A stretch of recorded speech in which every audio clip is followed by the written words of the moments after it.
小猫咪的雨伞。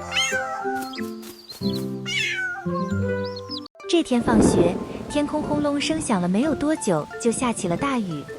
小猫咪可乐撑着它最喜欢的小小花伞，走在回家的路上。雨点打在伞上，滴滴答答，像唱歌一样。可乐心里想着，有了小伞，我就不会淋湿了。走到树下，他看见一只小鸡缩成一团，全身都被雨水打得湿透。可乐停下来，心想，我的伞这么小，要是让它一起撑，我会被淋湿吗？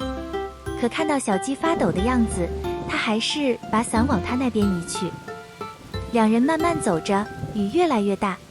他们遇到小灰兔，身上的肌肤毛发被雨水打得刺痛的，难受极了。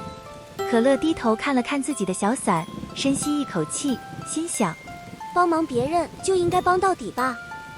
想着想着，就把伞交给小鸡和小灰兔，自己却淋着雨跑回家。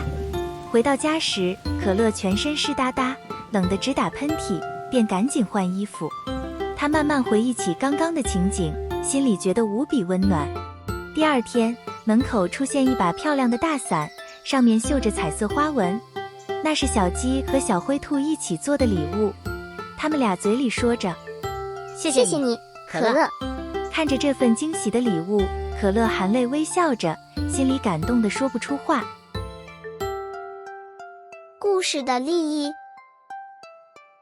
乐于助人，有时当下会觉得辛苦，但善意最后会回到自己身上，还会带来满满的惊喜和幸福。